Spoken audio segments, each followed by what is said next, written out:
Welcome back to She Asked Tools for Practical Hope. I'm your host, Anna McBride, and I am so glad you're here. This is the podcast where we explore healing, resilience, grief, reinvention, and the conversations that help us navigate life with more honesty and compassion. As I said, I'm your host, Anna McBride. I'm a therapist, coach, and someone who believes that the hardest seasons can become the best teachers, and they can connect us to deeper conversations, healing, and meaning. Through my coaching work, retreats, and podcasts, I support women navigating grief, divorce, life changes, and emotional healing. If you're looking for support in your own season of change, you can learn more about all that I offer through annamcbride.com. Today's episode is an important conversation because we're talking about something our culture spends very little time really talking about, and that is grief. Not just death itself, but caregiving, grief, end of life planning, family dynamics, fear, and what it means to truly support someone through one of life's most difficult and precious times. Today, I'm joined by Amy Ascalon, a death doula and hospice volunteer whose work centers around helping individuals and families navigate the emotional, spiritual, and practical realities of dying. Amy, welcome to She Asked. I'm glad you're Thank you. here. Thanks for having me. You're welcome. As always on our podcast, we like to begin with a story. So, Amy, people don't usually wake up one day and decide to become a death doula, as far as I know. I'd love to have you take us back to the beginning and what brought you into this work. Many years ago, probably about 10 years ago, 15 years ago, my grandfather passed away. I was very close to him. He was sick for a long time. And when he passed, my grandmother was alone and she called hospice and the funeral home. And the funeral home came right away and was trying to take my grandfather. And my grandmother was not in a good headspace, obviously. And she just kind of freaked out and was like, "Where are you taking him?" Like it just happened so quickly. And they said, "We're gonna take him to the funeral home." And she's like, "Well, where is he gonna go?" And they said he's Mm, gonna go into the freezer or the refrigerator rather. And she said, "But he's gonna be cold." And they said, "Well, then we can embalm him," which was not a part of his death plan. In mm, the Jewish culture, we don't embalm, which is one reason why we bury so quickly. okay. And so my grandfather was embalmed. And when I found that out, I was so disappointed that it didn't go the way that he wanted it to go. Um, and it just wasn't part of the tradition that, years and years of our family have done. And so that kind of always stuck with me. Uh, Mm, Years later, during COVID, I was in HR and I worked in benefits. We were dealing with a lot of death, a lot of people getting sick. Not only our employees, but our employees' parents and friends. And um, it was a time where I felt like people needed an ear, someone to listen, someone just to listen.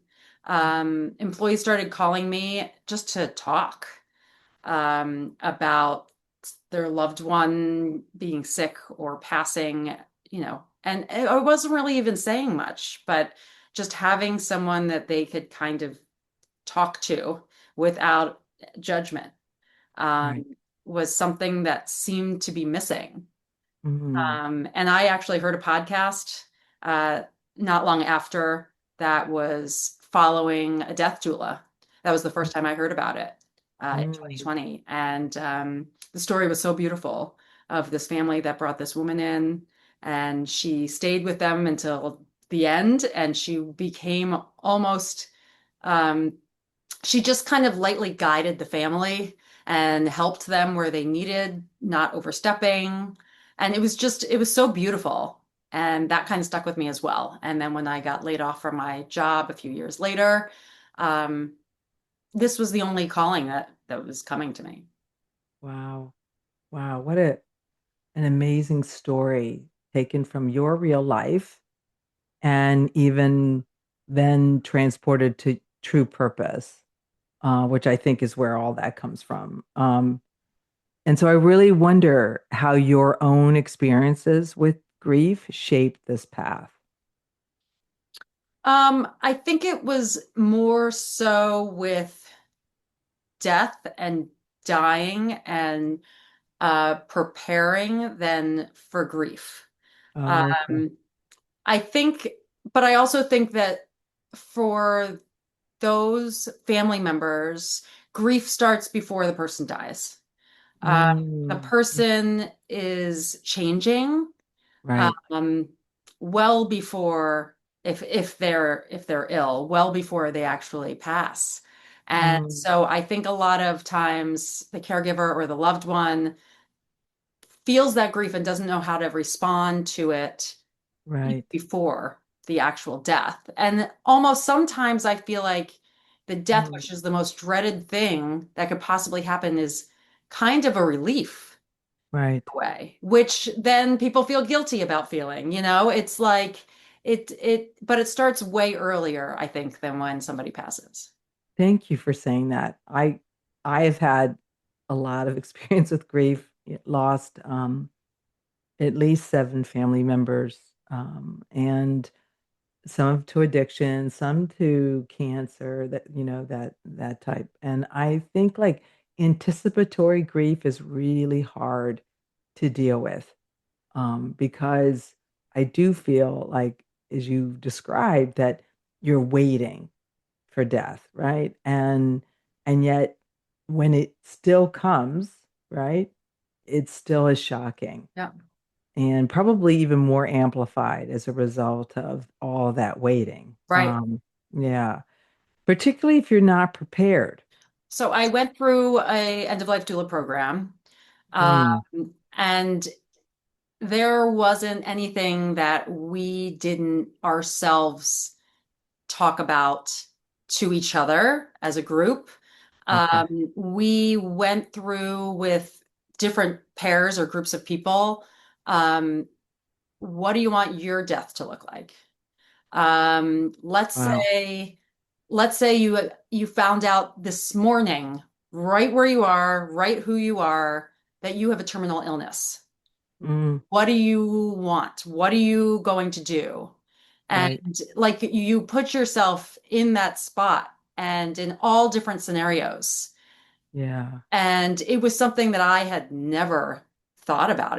And I mean, there was a woman that I was paired with, and she was crying. She's like, if, Mm, I'm going to die before a year, I'm not going to meet my first granddaughter. She's not going to know who I am. And, wow. it's just, but that could happen. Like, that's the thing. Right. It could happen any day. Nobody knows. It's, Yeah. it's not just people that are sick, although that's who I would be dealing with for the most part. But um, it's bigger than that. Mm. I think about like I just recently had a colonoscopy, right? And so I had to go under anesthesia for that. And they ask you at the time of that kind of procedure, what are your do you have rather a death plan, right? I think they call it a certain thing. I'm forgetting the phrasing. However, the answer I had to give was the honest answer, which is no. Most people don't. Right. And that's why I think that the power of a conversation like this is that it's never early enough to really come up with a plan on how you want to die. Hmm. Because I think it alleviates, and rightfully so, your loved ones from having to navigate that for you or Hmm. decide that for you. Hmm. Because it's hard enough to grieve, right? And then to have to decide those things. And yet, in my case, with family members all of the ones that died. None of them had a plan, including my parents who were aging, right? We as a family had a plan, yet they themselves had no idea. And I Mhm. think like um it's important conversations to have, right? Important questions to ask. And Yeah, a lot of people think, oh, well, they don't want to talk about it, or, mm, I don't want to upset them, or right. I don't want them to think negatively. Um, but Mm, a lot of times it's a relief for that person to talk about it. And right. it it almost it almost makes them feel like one thing that's finished, Okay.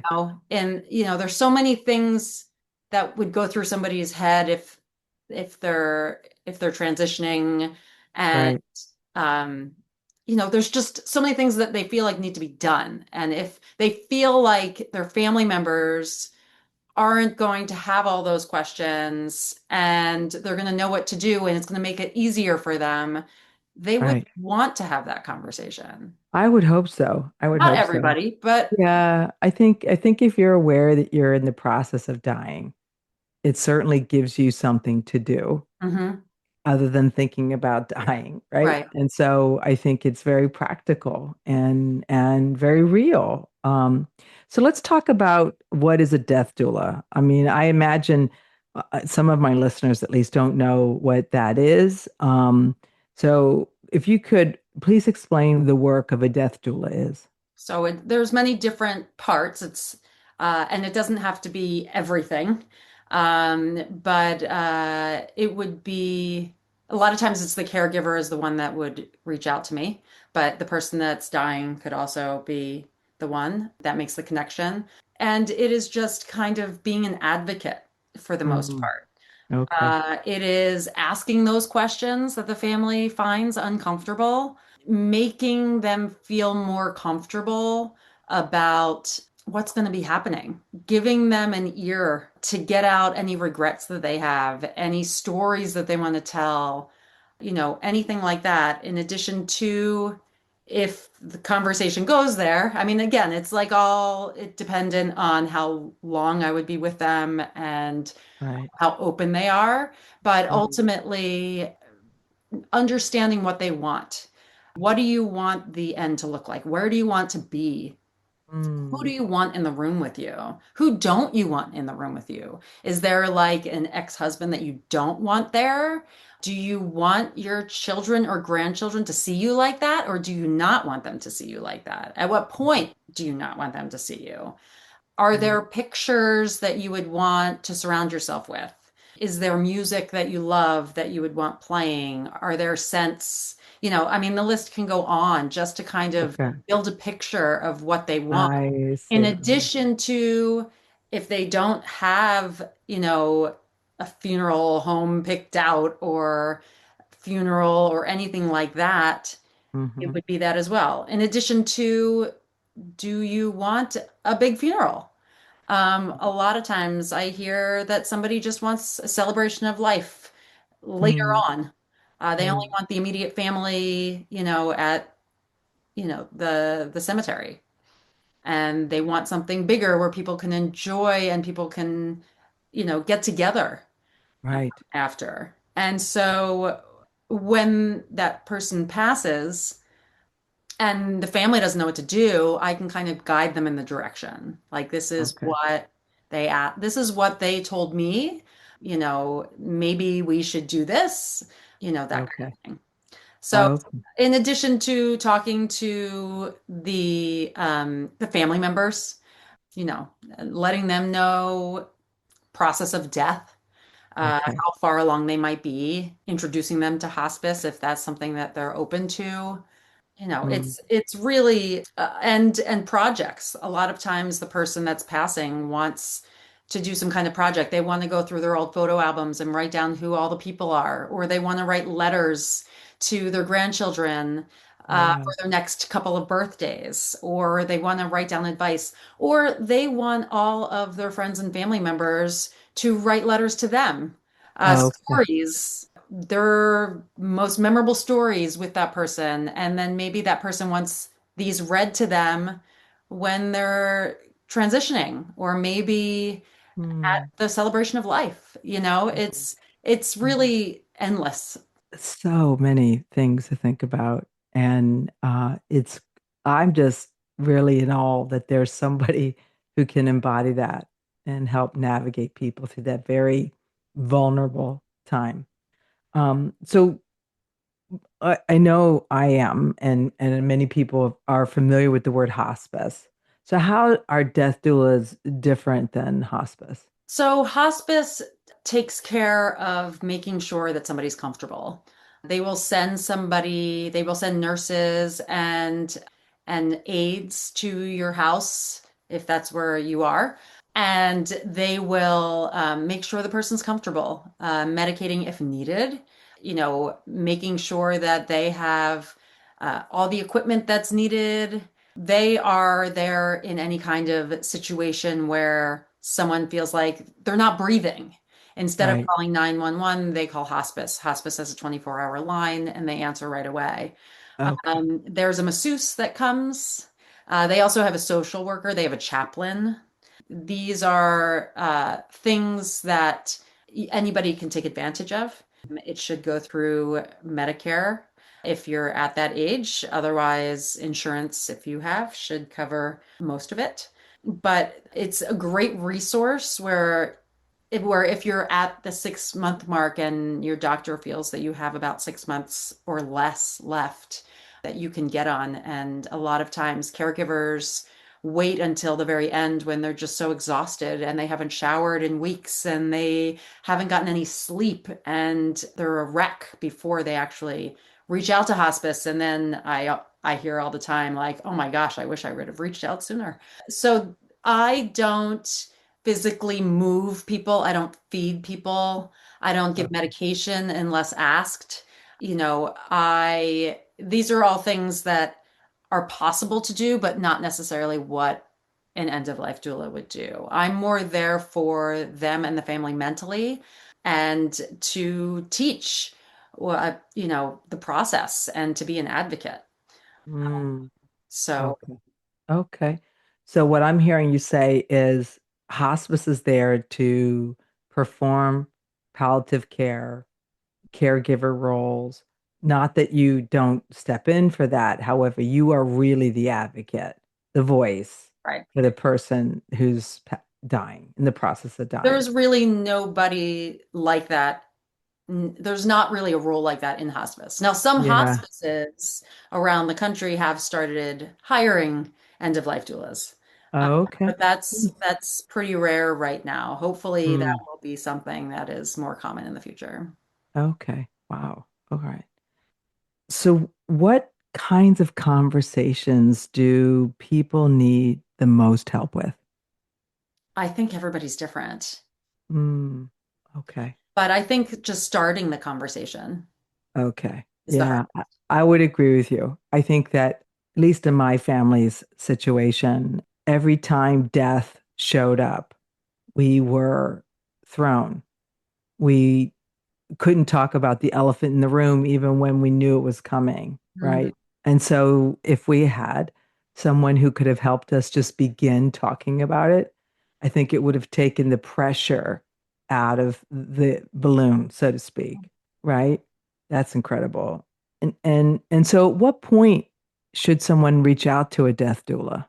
It can be at any point. Initial conversations can happen whenever. If somebody's getting older and they just want to start the process just by having a conversation, but not utilize the services yet, they can do that. Okay. But if you get a terminal diagnosis, or not even if you find out that you have cancer and you're going through treatments, no matter what stage it is, it's something that you can start uh, Mm, just to make yourself feel like you're getting all your ducks in the row, just in case, just like okay. your colonoscopy, um, Yeah. where they ask Right. that question. So Yeah. it's it, it's really whenever you feel like you kind of you start thinking about it more. Uh, Okay. Okay. That's a but good point. but a So lot of is times after a terminal diagnosis is when somebody. okay. So what surprises people most about your work? That it exists. Also, I can't tell you how many times I tell people that I'm an end of life doula, and they say, well, first they're like, wow, I didn't know that existed. And Okay. then they say, I really wish that I had someone like you to have helped me. And Yeah. then they start telling me their story Okay. of a loved one that passed away. Uh, Yeah. I went Wow. to a friend's party once. It was a Mm. birthday party, and I didn't know most of the people that were there. And so we were all kind of talking and mingling and meeting each other. And then every time it came up, I mean, I must have, it's such a personal thing. Yeah. People were just telling me about their Wow. loved one that passed away. My Yeah. sister, my mother. Right. I didn't get to be sitting with my brother when he passed away. Wow. And then, like in some stories, they're like, he told me not to come, that it wasn't time, but he passed away. And Right. so I'm like, maybe he didn't want you there. Like maybe Mm. he didn't want to burden you with that. And he just Right. wanted to die, alone. Wow. Yeah. Having worked as a therapist, I'm very practiced at receiving stories from Hmm. people who have gone through a lot of what you've just described. Hmm. Um, I think what's interesting is that I just ran a retreat for women, and there was someone there, one of the attendees whose father was in the process of dying. And in fact, before the retreat ended, he had passed. And she she was grieving Hmm. and yet containing it, right? Or covering it up. And the last day before we said our goodbyes, the news showed up on her phone and she was devastated. And I thought, you know, witnessing, watching, and comforting her, I thought, wow, she really seemed not prepared, Hmm. to receive this news. Hmm. And much as you just described in that story where you said maybe the brother didn't want her there, I do think is a thing, you would be able to say more than me, where in order for people to really let go, they definitely need someone, someone or someone's not in the physical space. Like it gives them permission to Hmm. let go. So have you had experiences like that? Sure. I mean, it's for me, I do feel like it's sometimes easier to talk to a stranger. Yeah, Someone that's not going to judge you, someone that you can make mistakes with and you're not going to be embarrassed about. right. Um, there's something in that for sure. But yet I meant more to the point of like heard, and you shared the story, but I mean, it's a thing, right? Where people who are in the process of dying, like energetically, sometimes they need the space Right. from Oh, definitely. Definitely. My loved ones that they're grandmother attached to. did, I am so convinced my grandmother didn't want anybody Mm. to see her pass. She was Okay. actively dying for 4 days. Okay. My mother was there 24/7. Mm. I Wow. came, my sister came, we were all there. We were talking to her, we were sitting with her by her bed. Yeah. And then on Thursday night, we're like, Yeah. okay, we're going to go home, we're going to shower, we'll come Right. back first thing in the morning. And she passed that night. Yeah. Yeah. My one of my sisters who passed from addiction, I was there at the end every day. Hmm. She was in ICU. And the day she passed, I showed up as I had been reading her something, hoping, against reality that she was going to come out of it. And anyway, there was a point in the visit that I had to step out and call her husband to tell him he should show up. And it was during that time that she passed. And I thought about it. I thought if anyone was too attached to her staying alive, it was me. Hmm. And me getting out of the way gave her permission to let go. And It's so I, almost like they feel like it would be a burden for you to be there at that point. yeah, exactly. Wow. It's incredible. The I mean, death you hear process. stories of people that are actively dying and their loved ones trying to come in from another country and they don't get there for a week and they're going to die tomorrow, but they stay alive. Yeah, it's incredible. Also, there are facts around loved ones that are actively dying, waiting until after Christmas. Yeah. Christmas is a big time in my life where a lot of my loved ones have passed.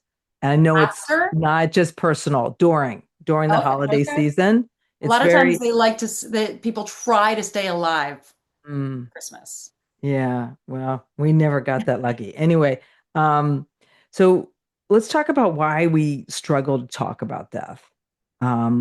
One thing that struck me in our pre-screening conversation is how uncomfortable people are talking about death, even when death is clearly approaching. Hmm. Why do you think we avoid those conversations so much? I think they're hard. People are scared. Nobody, whatever you believe, you don't know for sure where you go. It's just fear of the unknown. Yeah. Wow. Yeah, that's true. I think like as much as I'd like to say I'm at peace with the idea of death, Hmm.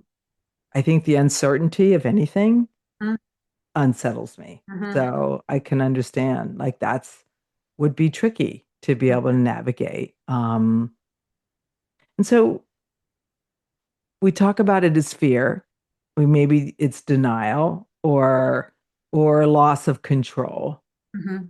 What do you think is behind all that? I think all of that. Okay. It's a cultural thing. There are other countries that celebrate it, Yeah.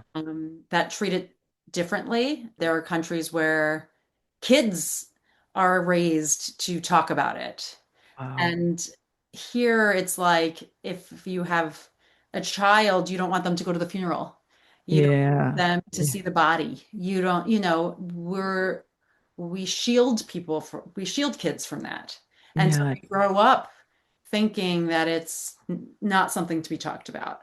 Yeah, I And think it's so odd. I studied in India for a while and I got to watch in one of their towns a lot of their ceremonial funerals and they were shrouded with children.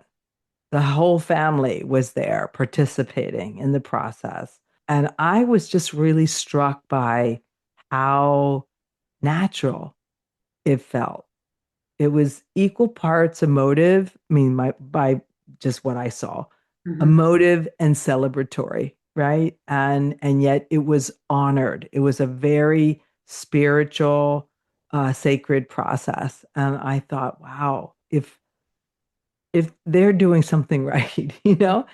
And so yeah, I'm really very much in admiring of cultures that bring death up a lot sooner than we do and in better ways, right? In a lot of the training in both hospice and with my end of life doula, Mm, we talk about, children and how we all have stories about the first time that we started talking about death. And a lot of yeah, times we're much older. People were saying that my father was really sick and nobody talked about it and I didn't know what was going on. And a lot of times what they're thinking in their head is scarier than right. what actually is. And then when the Mm, person dies, why isn't the person here anymore? It should have been something that should have been discussed earlier. yeah, I would agree Just with you. open, just being open. It's nothing to shelter a child from. And what's in their head of where somebody goes is actually much worse than finding out the truth of what's going on. Yeah, I agree with you. So what do you think happens emotionally in families that avoid these kinds of conversations? I'm just thinking like does it fracture them? Does it not allow them to heal sooner? Yeah, I mean, I think it probably is something that stays with them for many years. Yeah. That affects them in getting on with their life or being Yeah. able to talk to somebody about it. I would also imagine there's not, probably nothing more intimate than birth and death, right? And I have three children, so I was certainly there for that. And I've been at the deaths of family members. And yet, other than emoting and then maybe honoring at funerals and such, we never really talked about the intimacy of death. Mhm. Can you talk about that? Like, what's available that we could be accessing if we just were open to it? I think it's just knowing what people want and being able to honor them and feeling good about, Yeah. you know, what is happening and what happened. I Because think, otherwise, we're just guessing, and right? family members argue Yeah. because they don't know what the loved one wants, and people, siblings will think they want different things. So it does fracture those kinds of relationships many times. Right. Um, It's Yeah. there's no good that can come out of that. So let's talk about that. Like, what are some of the consequences that can come from not planning? So, fractured relationships, Right. um, family members just feeling like they know what their loved one would have wanted, and then just nobody being in agreement. And And I I think think if there's that ever a time you want peace or agreement, it's at death. because Yeah, you can't start grieving when you're trying to figure out and exactly. scramble and Exactly. wonder what the person wanted or arguing with your Mm. family members.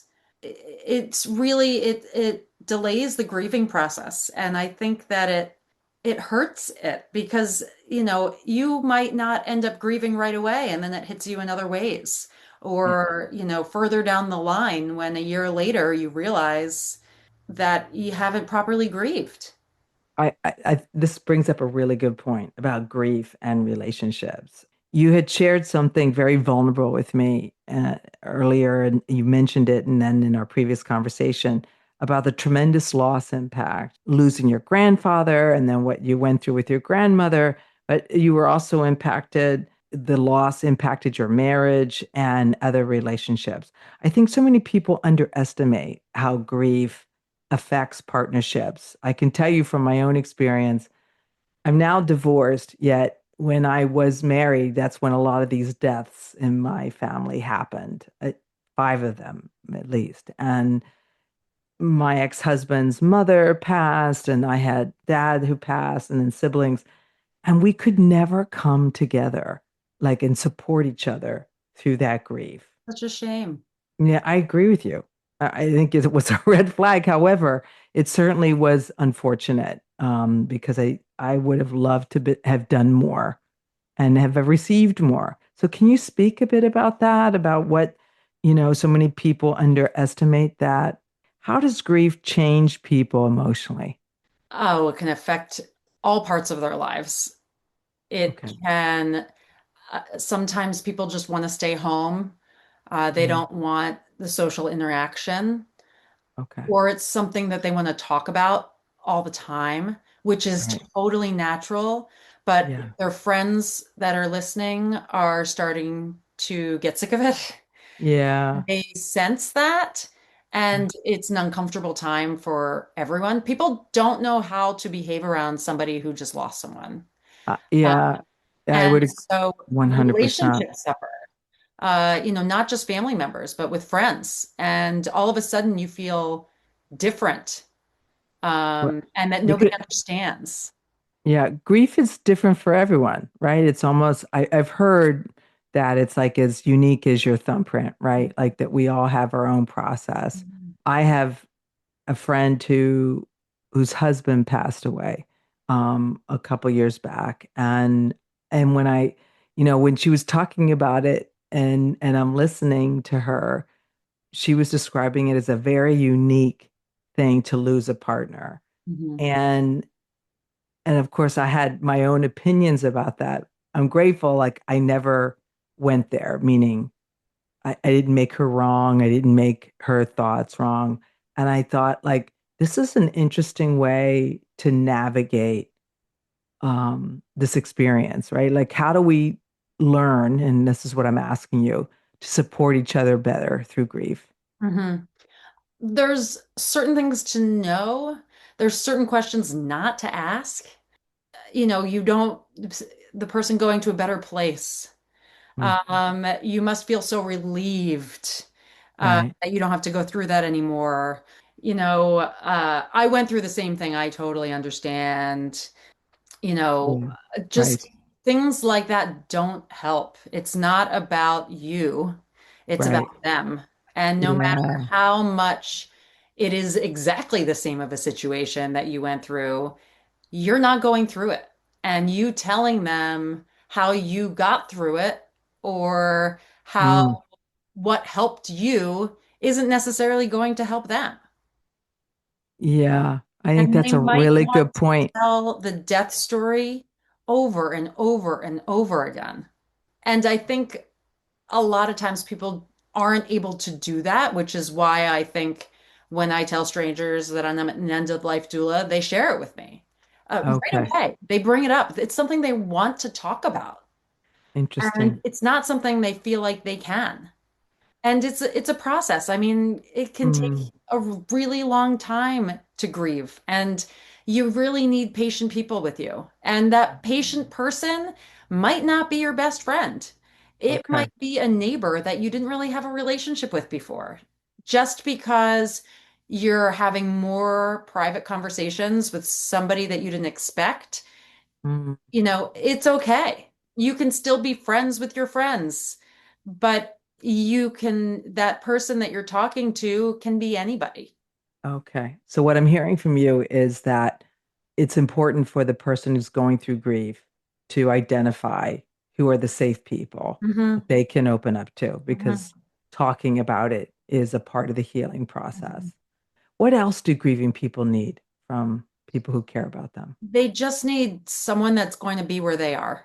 If that person, you know, says how they're not getting out of the house and they really need, I mean, it's about what they want. A lot of times they don't know what they want, but they kind of do. It's like, Mm, tell them you want to go for a walk every Thursday. okay. Set time aside on the calendar. And if they cancel, they cancel. But Okay. just ask them questions about their loved ones. Okay. Like, what did you Invite them used to to talk about do? them. Right. What did she used to do for your birthday every year? Like, Wow. tell me stories of, the first time you did this with her, or, Mm, you mm, know, that's a great way to honor the person that yeah. has passed, as well as bring up, you know, any memories, whether it be sad or happy. But Wow. even if the person cries, it's Mm, still, they'll, if they're not going to talk and open up if they don't want to. yeah. Yeah, I hear you. I think, like, as you mentioned already, that it is important for us to be talking about this topic, whether we're anticipating grief, going through it, or are on the other end, I think, right? Supporting somebody in Yeah, it. it's uncomfortable. It's going to be uncomfortable just because it's not something we're used to. Right. Silence is okay.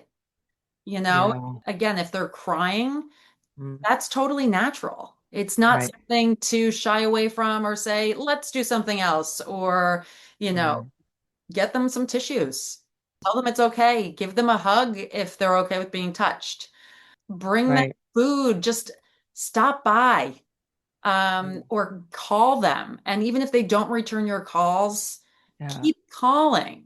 Yeah. Yeah. Checking in on them, making sure they're okay. Don't say, oh, she hasn't called me for like 3 months. Like, obviously, she Right. doesn't want to talk to me. Yeah. Just keep at it. I really appreciate you saying that. So one of my sisters passed away in December from cancer, and she has two grown sons. Um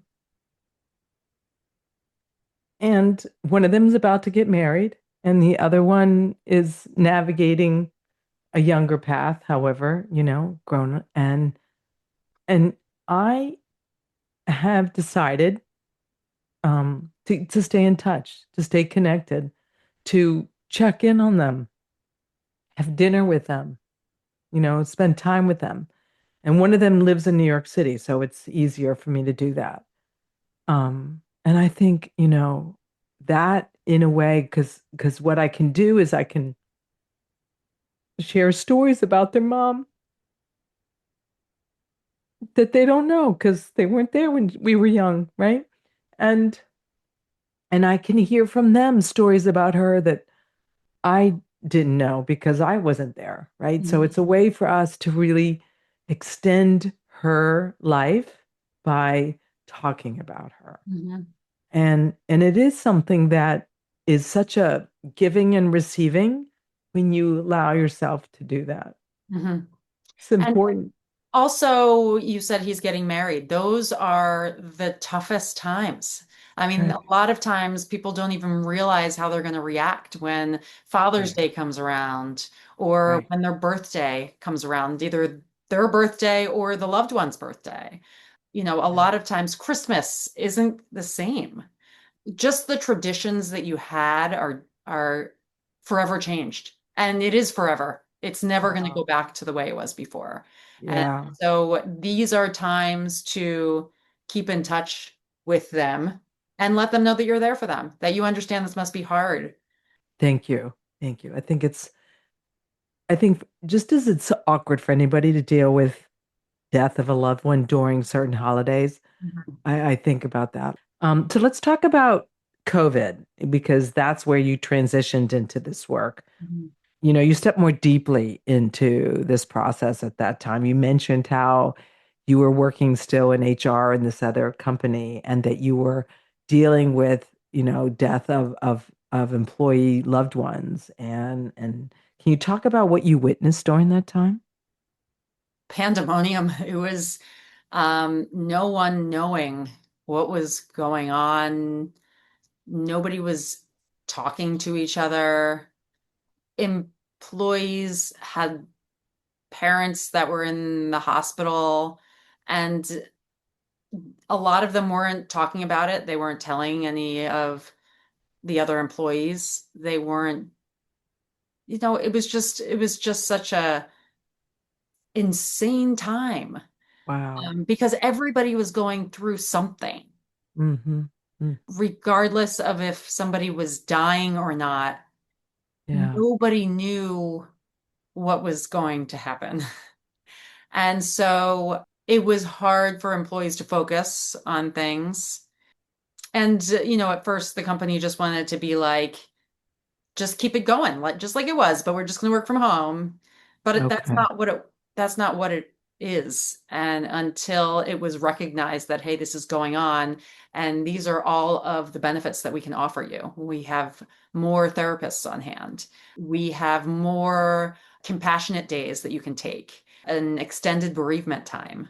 I educated employees on paid family leave, which they would get paid for in New York.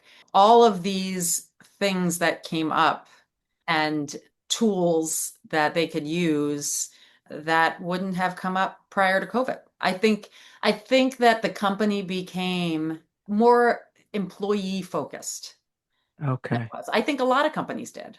Yeah, I imagine it did because I think it exposed something, right? What our cultural's view around death was.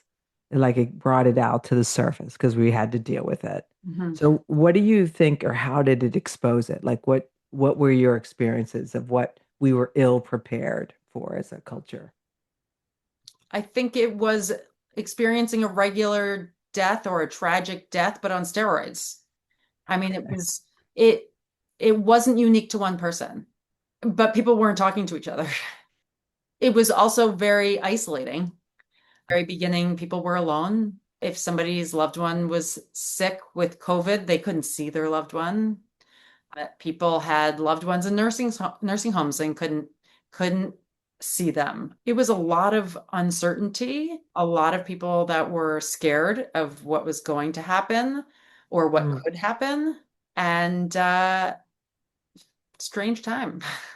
Yeah. I mean, Hopefully, I mean, I think that it hopefully did teach people some lessons, but I do also feel like somehow the world just snapped back to where it was before.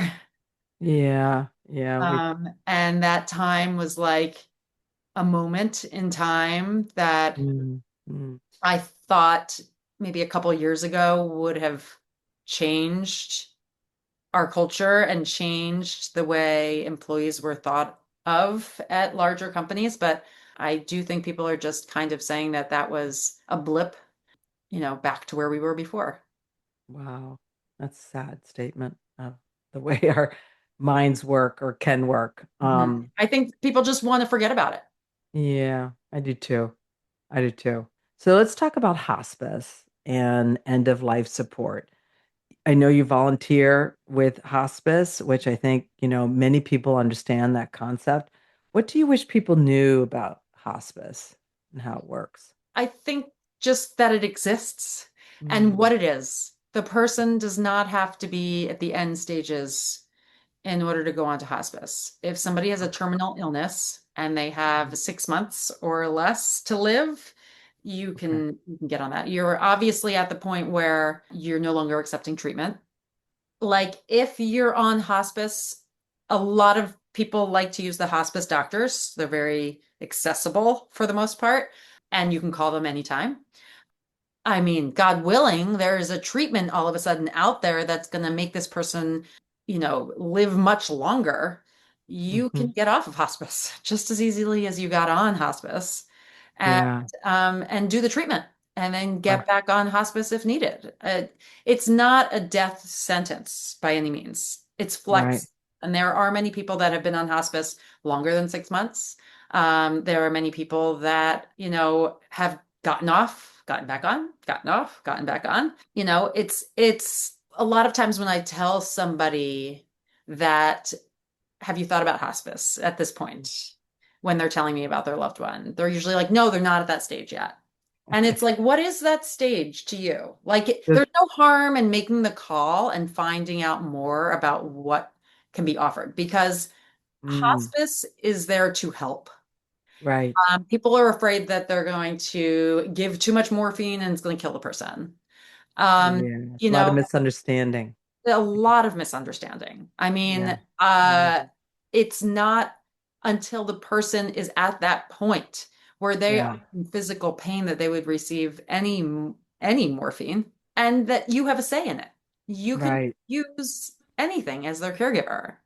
Uh, Yeah, I think like that's an important part of I've worked with hospice and different family member capacities, and I found like they were extremely important in terms of educating the mhm, caregiver and mhm, educating the family, mhm, answering questions, right? And I have yet to work with a death doula, so if it overlaps, I haven't had that experience yet.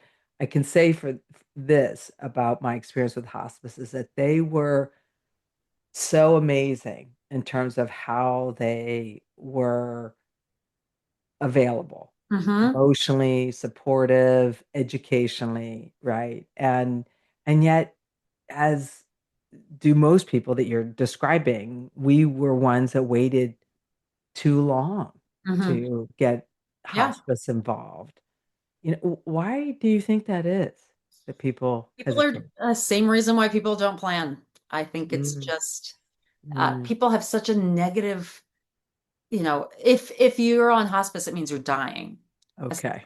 And people have That's the proverbial elephant in the room, right? people Yeah. have not like processed that the person is actually dying. Yeah. But hospice, yeah, they'll send caregivers. So you can get out of the house. You can do your grocery shopping. You Mm, can do your holiday shopping. Um, yeah. it gives you some reprieve, and you shouldn't have to wait longer than have to get. Yeah. Wow. Really good point. So share a little bit about what you've learned about being around people who are in the process of dying and the family members. Many times when people are actively dying, they start disconnecting from the world. They start sleeping a lot. They they start maybe not making sense or hallucinating a bit if they're talking at all. There's a lot to know at this point. First of all, they don't need a ton of food. Hospice will totally work them through this, but a lot of times the act of chewing and swallowing and digesting at Mm, that stage is taking up calories and getting the heart to continue pumping and all mm. of your organs to work, and it's focusing on breaking down the food instead of breathing and surviving. And so when somebody is in bed 24 hours a day, they don't really need that much. And so family members over focusing on how little people are eating. Right. They really want people to eat. They Yeah, really want right. them to drink the Ensures and to, if Yeah. the person wants to, that's fine, but they don't need the caloric intake. People can live for a lot longer than you think without food. Wow. Um, and Wow. having ice because their Mm, mouths are usually dry, Vaseline for the lips, which mm. gets very, gummy, Right. different things like that. Also, like knowing that they can still hear. A lot of Mm. times I find that family members start bickering or, and it's like sometimes it's kind of cute and it's like there's, but they can still hear. So Yeah. you Mm. can talk to them even if they can't respond. Wow. That's Um, a really good point. Hearing is the last sense to leave. Oh, wow. I didn't know that. I didn't know that. That's incredible. So they might not be able to completely understand everything that's being said, but they can still hear your voice. They know Or something's actively, there. they can't, may not be able to actively communicate Right. yet. Yeah, they can hear it. Wow. So, what does dignity look like at in the dying process? I think it's just honoring them. Um, Mm, I think I think it's if you know what it is that they wanted, being able to do that in the way that they wanted, I think okay. they would feel, they would feel like this was all orchestrated almost. This is all taken care of. Mm, Understand that it's not a clean process. mm, Just like a birth is not clean, you hmm. don't want, 30 people to see you give birth necessarily. Right. There are things that happen that people that don't give birth don't know about. And there's things in death that people that haven't seen it don't know about. So it Wow. is hard to be dignified. It's just something not to be shocked by. Hmm. The movements and twitching of the body are totally normal. They are losing control of Mm, of their body, okay. and and they're not completely themselves. And so it's hard to say how that can be dignified, but uh, Yeah. people not judging and expecting. Mm, yeah, I think you're right. I think It's messy. too often, right, people expect it to be clean, Hmm. and it's not. Right. Just like life is messy, Hmm. right? And birth and all this. You mentioned in our preliminary conversation about death cafes, which I Hmm. think is fascinating. Can you explain what they are and why they matter? Yeah. So there's a couple of different groups that do things like this. Death Cafe was started in the UK, I believe, years ago, and it kind of migrated here, which is great. And it's basically anyone. So it could be anybody that has one. You find a safe space, whether that be a park outside or in a library, in a restaurant that's willing to house some people, strangers. You put up flyers, you get the word out that you're having a death cafe, and try to get all sorts of people from all sorts of backgrounds coming in to talk about death. It's no judgment. It is not religious.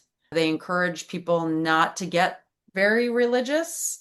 It is not a place where someone that just lost somebody last week goes. It's Mm. more of a place where people that have already grieved or people that haven't lost anybody ever and they just want to talk about death because it's a scary Wow. thing and they want to hear Yeah. stories and they want to talk about, different whatever they want to talk about. Yeah. That's a great, I mean, it's an interesting idea, and certainly is very, I would imagine, very freeing to allow you to talk about any part of the death Mhm. experience. It's a not-for-profit organization. Okay. And so there are no sponsors. Nobody is allowed to advertise what they do. I wouldn't be able to say, oh, your story, you have someone sick. I'm an end-of-life doula. I take my card, Okay. which might Okay. make somebody feel uncomfortable. Nobody is selling anything. It's just a safe space where people can feel open and talk about things that they don't feel comfortable talking about in front of their loved ones or, Okay. you know, So why do you think a community like that is so important to grief and death work? it's, we're all going to die. Mm. So it normalizes it a It little bit. definitely normalizes it. It gives it, so many people just don't have anyone to talk to, Mm. you know, gives people a space to do that without judgment. Wow. Incredible. So, one thing we do on this podcast is we have our tagline, which says tools for practical hope. So, I like to leave the audience with some practical tools related to every topic we talk about. So, for somebody listening right now that's navigating either aging parents or a sick loved one, or simply realizes that they've avoided these conversations for too long, right? Um, where should they begin? Try to start the conversation. Okay. And you can start it by saying to your parents, hey, I'm going to get my will together. Mm. I'm going to, this is what I want. If I am, in the hospital and incapacitated, here are my wishes. And Mm. maybe start there. See where it gets you. Ask them those questions as well. That's really great because I think about, like, I have three adult children and we sort of talk about it, particularly because we've navigated death a few times um, together, yet we haven't talked about it specifically about me. Hmm. And I think that that brings up a good point. Like, I need to own that, right? When you're all together, Yeah, right, right. it shouldn't be on one person. Exactly. Yeah, good point. Like, this is something that can really, again, it's a point of intimacy, right? Where you Hmm. really get to be open and honest about And what's as important to you. uncomfortable as you might feel it is, it could bring Yeah. you closer. Yeah, I think so. I mean, I hope so. Yeah. So let's talk about what kind of paperwork people should have in place. So different states have different kinds of paperwork. So Okay.